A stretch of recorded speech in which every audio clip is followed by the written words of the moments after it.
Il arrive au club, il dit « Ok, je prends cette équipe, ne sont pas dans mes plans Ronaldinho, Deco et Samuel Eto'o. » Non seulement il se trompe, et il se trompe profondément.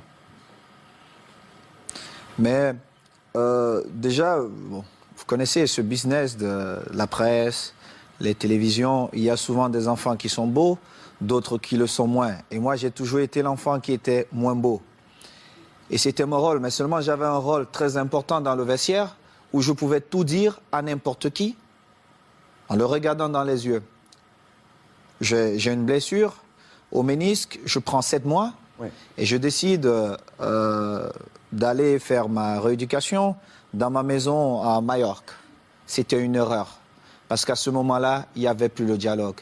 Et quand vous avez un vestiaire comme celui du Barça avec des grands joueurs qui ne peuvent pas se parler, il y a un souci.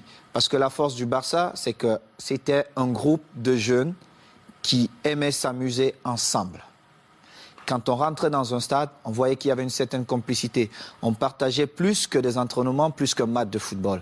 On se retrouvait pour dîner, on se retrouvait pour danser, on avait nos petits secrets. Et tout ça, quand je reviens, était mort. Était mort. Et comme j'aime souvent dire les vérités, et pour moi, toute vérité est bonne à dire, évidemment, ce jour, Ronny se trompe parce que c'était le match, mon retour, c'était face à la Real Sociedad.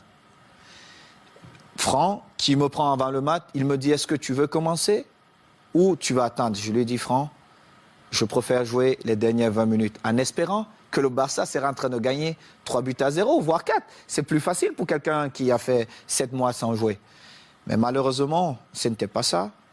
Franck fait 3 remplacements. Et je suis toujours à l'échauffement. Et à un moment donné, je reviens vers le banc de touche et j'ai dit à Eusebio, on a fait 3 remplacements dont je vais aller m'asseoir. Simple. Moi, je n'étais pas fâché. Je reviens, c'est mon premier match. Je savais que j'allais jouer. À n'importe quel moment, je devais jouer. Et Franck, qui va en conférence de presse, et on lui pose une question. Mais pourquoi Samuel n'a pas joué? Il dit... Oh, moi, je ne sais pas, mais je l'ai envoyé à l'échauffement et il n'a pas voulu. Mais pourtant, j'étais à l'échauffement et je suis revenu et il avait fait 3 remplacements. Et Ronny, qui ne parlait pratiquement jamais à la presse, ou quand il passait, c'était le sourire et il partait. Et il sort une petite phrase. Moi, à ce moment-là, je me dis, mais est-ce que ce mec est normal? Parce que si quelqu'un n'était pas exempt de tout reproche, c'était Ronny. Mais on l'aimait comme ça. Et on le savait. Mais moi, quand je parle souvent à Eden Hazard, je prends l'exemple sur Ronny. Je lui dis, Ronaldinho était le meilleur joueur au monde ou le meilleur joueur de tous les temps.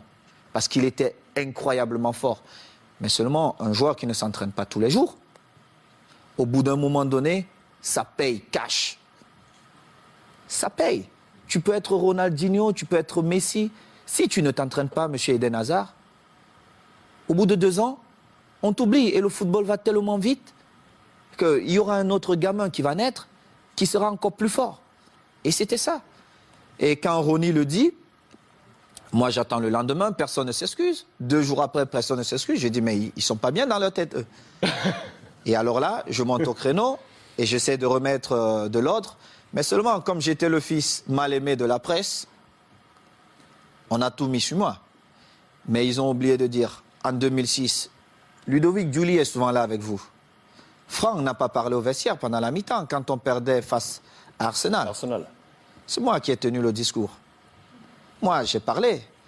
J'ai dit ce que je pensais à chacun d'eux. Quand on est revenu, on a vu un autre Barça. On a gagné ce trophée. Moi, je m'en fous. Le plus important pour nous, c'était de gagner. Et il était inconcevable de voir un groupe de jeunes gamins avec autant de talent perdre match face à Arsenal. C'était inconcevable. Et du coup, comment vous avez pris ce message quelques semaines plus tard, lorsque Guardiola qui arrive dit « Moi, Eto'o, Deco, Ronaldinho, c'est dehors ». Mais j'ai d'abord rappelé à Guardiola qu'il n'a jamais été un grand joueur. Il était un bon joueur. Et c'est vrai.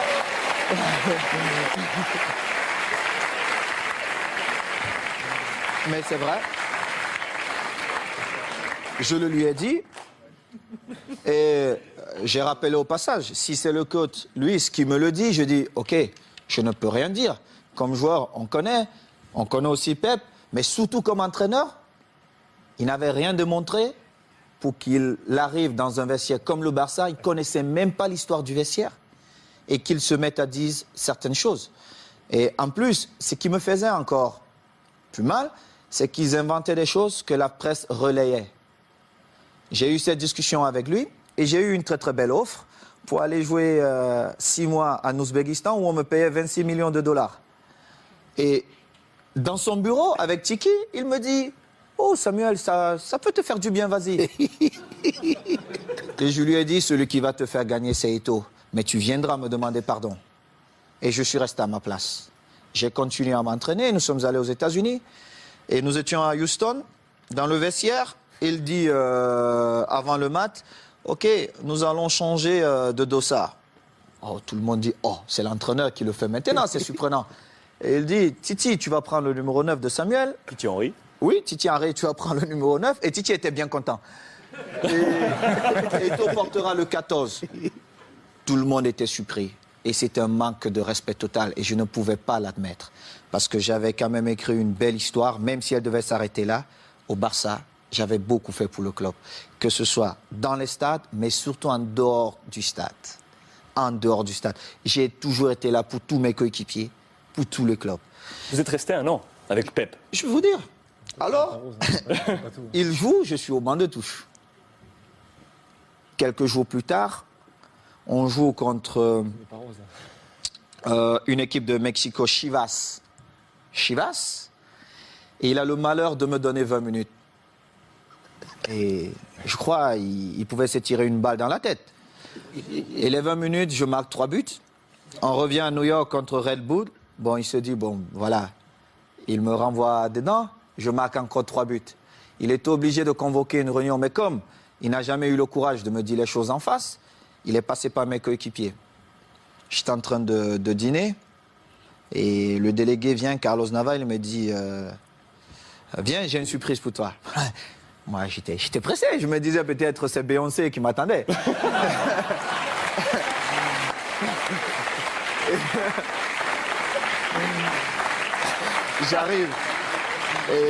J'arrive dans cette suite et je vois Jorquera, Oleguer, non pas Oleguer, Puyol, Les jeunes du Barça. Léo, André, Xavi et surtout Victor, qui est l'un de mes meilleurs amis. Et Victor Valdés. Victor Valdés. Et je vois Pep qui est au fond. Et mon visage change. Parce que j'étais très agressif quand je voyais Pep. Mon visage change. Il n'a pas parlé. Alors, Makina, Xavi, il prend la parole, il me dit, bon, négro, comme on te l'a toujours dit, et on l'a manifesté, on veut que tu restes et il faut que tu trouves un terrain d'entente avec Pep. Et j'ai dit, moi, je ne parle pas à Pep. Il doit me présenter ses excuses parce qu'il m'a manqué le respect ouvertement à plusieurs reprises et je n'accepte pas ça. Moi, si vous ne me respectez pas, je ne vous respecte pas. C'est comme ça, la loi chez moi. J'ai souffert pour être là. Je respecte tout le monde, mais si vous ne me respectez pas, je ne vous respecte pas. Mais alors là, je fais le double, ou voire même le triple que ce que vous avez fait. Et Pep, il parle un peu en catalan, hein, tout ça, il trouve un peu des phrases difficiles. Et on commence la saison, j'ai parlé 2 fois à Pep. 2 fois. Une fois, c'est parce qu'il me demandait d'aller parler à Yaya Touré qui ne voulait rien savoir de lui. Et une autre fois, c'est parce qu'il voulait me donner des leçons. Comment un attaquant devait bouger. Je lui ai dit, mais Pep, tu as été milieu de terrain, tu n'as pas été un grand attaquant. Moi, je marque mes buts comment? Ce mouvement ne devait pas se faire comme ça. Et en plus, on était à l'entraînement. Et moi, j'ai fait un jeu sans ballon pour créer un espace pour Messi qui venait. Et en plus, Léo marque. Il me dit, non, il fallait faire. Je lui ai dit, mais toi, t'es pas normal, toi. En fin de saison, je marque, je crois, 35 buts. Et je marque le but qui nous permet de prendre l'avance face à Manchester à Rome. On se retrouve En finale de Ligue des Champions. Oui, en finale de Ligue des Champions. On se retrouve à la Corogne. Et à la Corogne, je marque 2 buts ce match. Et je devais partir jouer face au Togo avec les Lions. On a un dîner bien arrosé. Moi, je ne bois pas. Mais tout le monde s'est lâché un peu. Et il dit, oh, je vais porter un toast. Et puis voilà. Vraiment, il faut qu'on dise merci à Samuel parce que c'était une saison difficile pour lui, mais il a montré le grand joueur qu'il est. Tout ça. Un beau discours. C'est la première fois où j'ai fait confiance à Guardiola. Mais cela m'a coûté mon passeport pour l'Inter de Milan.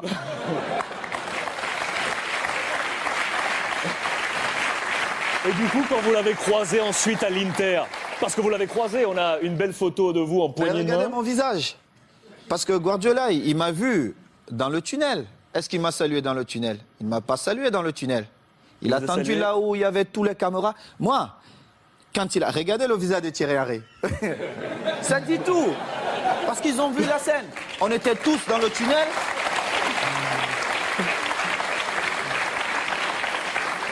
Regardez Léo Messi. Regardez le visage de Léo Messi. On était tous dans le tunnel. Il ne m'a pas salué. Il a attendu quand il y avait toutes les caméras pour venir me tendre la main. Évidemment, je ne pouvais pas refuser. Parce que le mal-aimé ou l'enfant détesté, on devait dire, ah, voilà, Samuel a encore fait des siennes. Mais seulement, les gens ne connaissent pas les dessous. Parce qu'il aurait bien pu me saluer dans le tunnel. Moi, j'ai eu des différences avec le code lors d'un match espagnol de Barcelone. Je ne sais pas si vous vous rappelez. à Majorque. Mais j'ai beaucoup d'estime pour le coach.